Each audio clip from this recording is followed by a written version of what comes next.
Welcome back to the Rogue Wave Podcast. All right, a big movie finally arrived. It's been interesting. It's been an interesting year because of all the COVID rescheduling of movies. I mean, Morbius got moved like a million times earlier this year, to earlier this year, I should say. We had a large gap in between.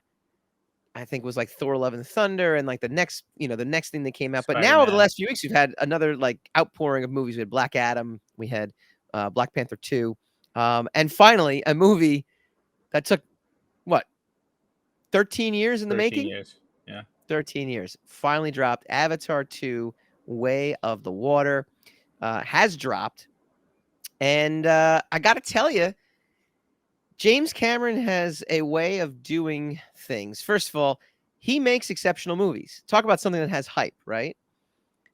This had a ton of hype going into it because it's like, well, it's Avatar. Is it going to not only perform at the box office, but is it going to be any good? Um, he makes quality movies. Was it the greatest thing I've ever seen in terms of like, wow, this movie's going to live with me forever? No. But did he make a 3 hour and 12-minute movie feel a lot, like it went by like that and was so engaging and involving? Was it a visual stunner? Yes. I mean, yes to all these things. I mean, I remember looking up at the clock being like, wow, it's 4. I went in at 1 o'clock. It's 4 o'clock now. And I'm not bored. There was never any sequences where I'm like, wow, this movie's really dragging on. I mean, there's some stuff that, I'm sure you could always trim the fat, so to speak.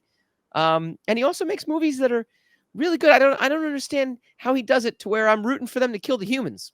They're all, he did that in the first Avatar. I'm like, yeah, kill those humans. Oh, that's us. Oh man. But he does it. He pulls it off.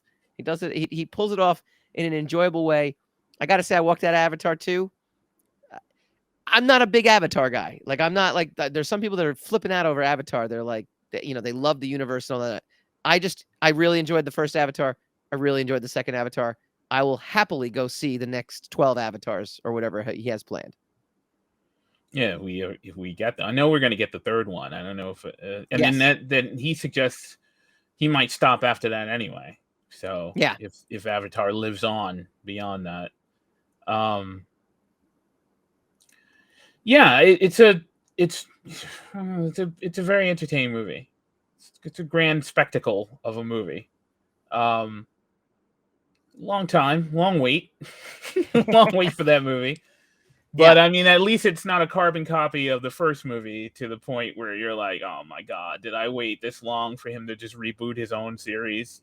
Yeah. So it's at least if you wanted to know what happened to all those characters right after the first one, then it does have sequelitis to a level of the first one ended in a point where you didn't need to know what happened next. Like it's like, okay, Right. I guess the humans won, and there's peace on Earth and goodwill towards men forever. And Awa is healed, and the humans have gone. But now the humans came back. The humans came back like 5 years later, and they Right. built a city. So Well, it's it's like got 10 years later, I think, if you think about the kids, like the age of the kids and things like that. Well, So if you look at the there's at city least that that. But they built, yes. they had to have been there for longer than it took for us to rejoin them. So that's why I'm saying 4 or 5 years. You know, Right. because that city has had to have been around long enough. They've had to have been there long enough to have built a city. Right. So that's what I mean. So anyway,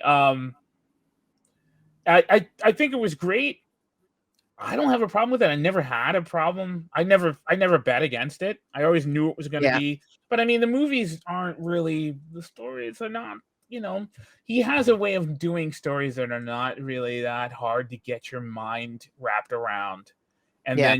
then he dazzles you with the spectacle. Now that's his gift. Not a lot of people can do simplistic movies that don't Right. feel simplistic. Yeah. And that's a trick because a lot of It's people it's do funny you mentioned things. that. It's funny you mentioned that exact point though, because I felt like that. After coming out of that movie, I'm like thinking to myself, I'm like, wow, that there really wasn't much to the plot, and there didn't need to be. It's Well, guy wants revenge on the family. Family moves to another place to avoid them. They eventually meet. They're gonna battle each other. Like, it's really not complicated, but it doesn't matter. Well, I mean, yeah, it still takes skill to do something simple. I'm agreeing with Like to make some. I know. All right. Yes. Yes. You're right. Keep going. I'm sorry. Didn't mean to cut you off. It Anyway, yeah, I enjoyed it. It was a good film. I'll be there for the third one, which is going to be a year from now. So, we'll see. 2024, I thought. I think 2023, just Christmas 2023. So technically, the before 2024, but I don't know. I think they made them back to back. I think they filmed them together. They did make them back to back, but I still think I read somewhere today it was like 2024. It's coming out December. All right, maybe so. That's stupid though. I agree. Because I mean, this one's not making the money that they thought it was going to make in the first place. Because right. It's been 10 years, and also because, look, nobody wants to talk about it, but no one's going to the movies because people are afraid of getting sick. So it's still a thing. It's still a thing. Okay. There's one outlier. This whole year was Top Gun. It's one outlier. Everything else kind of underperformed this year. So there's an issue there. And this movie look, this some movie people is not are also farce. they need value to go to the theater. I think personally, I don't necessarily think it's about the sick part. I mean, I think that could contribute to it. I think it's also, what gets people out of the house to go see these films. I think inflation has a big part of it too. I mean, the film, in general. Well, okay, this movie is the sequel to the greatest to the highest grossing movie of all time. Right. So if this is not from 13 years ago though. But it still hasn't been beat even by the recent highest grossing movies of quote unquote all time. So I mean, that's what I'm saying. If there's no cachet for that, then there's some other circumstance. I mean, look, it is performing slightly lower than expectations, but I think it will reach $1 billion. I think it will, because it's a good movie. I think that's in general. I think that will help. But that's what I'm saying. It doesn't necessarily. I mean, I'm sure it will do well also, but it's going to take a long time to get there by metrics of Hollywood standards, right? Correct. So I agree with that too.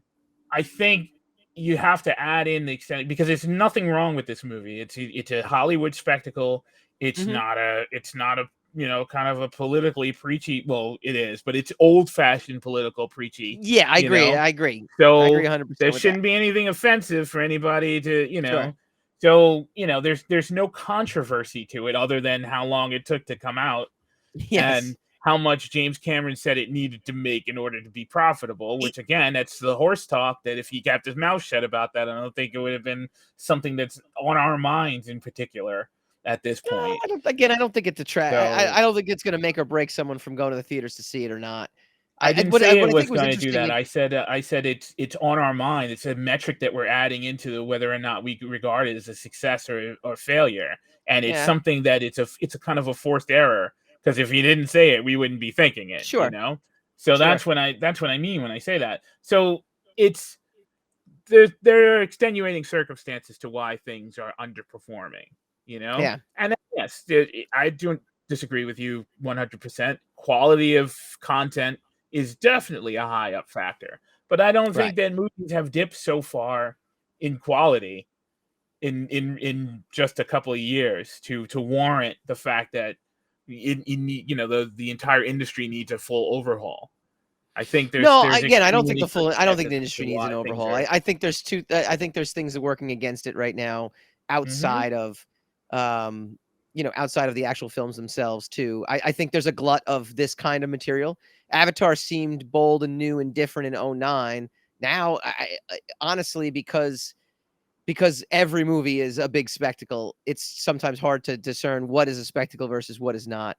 Like I said, you mentioned COVID. I mentioned inflation. I think both of those factors, factor into it as well. Well, that's also what I'm talking about with the horse talk. It's like everything is built up into a point where if it's not a religious experience, But I it's think if you considered think a about it too, and failure. you mentioned Top Gun being the outlier. Top Gun was a big spectacle movie that did not rely on it relied on human beings doing human being things, and had special effects that, again, probably all CGI. I'm not going to say yes or no. I mean, but at the same time, looks like real fighter pilots and real aerial combat. I think that actually has a huge thing to do with it. I think that this glut of comic book movies and franchise movies that look like video games. I mean, look, Avatar is beautiful. It's a video game, though. It looks like I'm watching a video game unfold. Um, Better done. Don't get me wrong. I mean, I think the facial expressions and the movements. I still marvel at what he's able to do. But I feel like something like Indiana Jones next year is gonna break the bank, assuming it's a good movie. If it's a good movie, because that has a human character at the forefront, I think is going to be. I think that's it. It becomes an outlier amongst a superpowered fantasy sci-fi driven like stock of films that we've now seen in the past 2-3 years. I also think what was interesting about this movie, just getting to the actual movie itself, it had a feel like The Matrix a little bit, in the sense that there was so much time between the first Matrix, which also ended on kind of like a happy ending kind of thing, to the point where it's like, do you need a sequel? I don't think we need a sequel, but okay, you're giving us a sequel anyway. The story itself didn't need to continue in my brain after I saw the first Matrix, because it reached a very satisfying resolution. So did Avatar 1.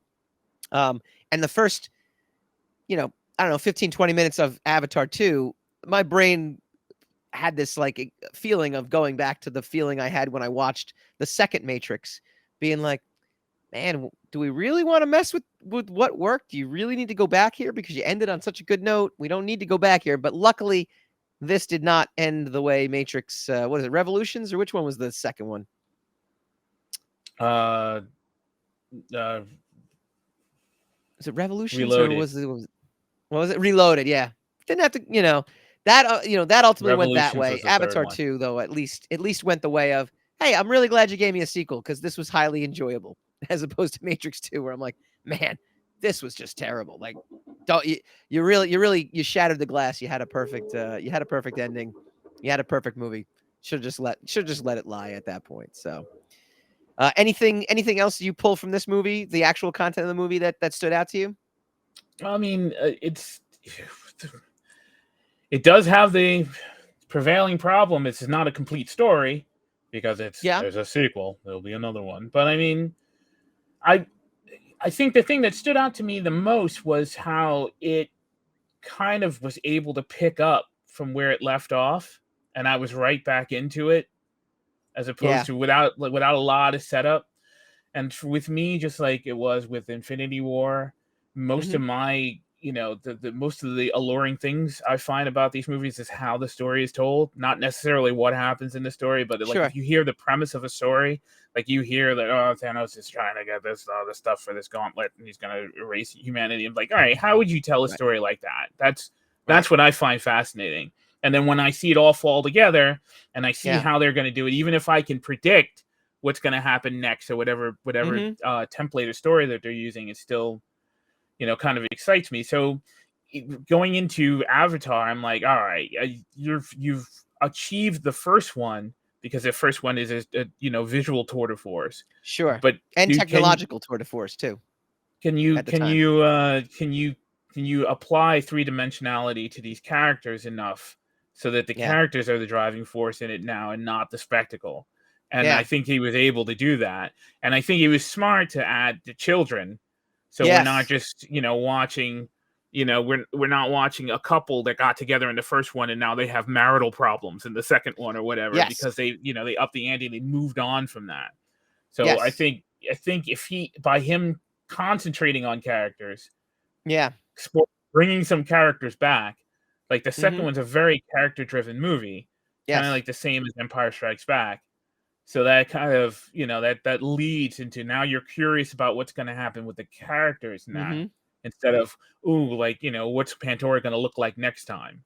Yeah. So I think What's he did a also good job. interesting too is the Mm. the decision to focus on the children, more specifically the second son and the adopted daughter, I've seen it go wrong in so many other movies.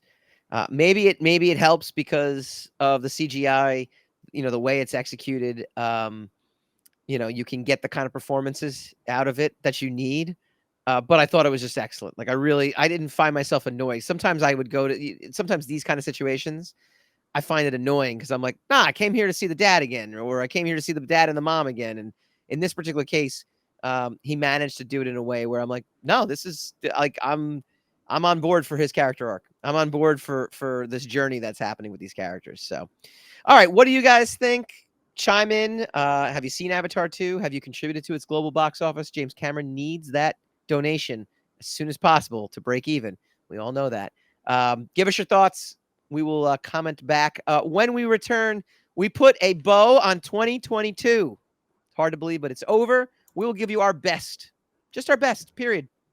What we thought was our best comic movie and or TV show of 2022 when we return.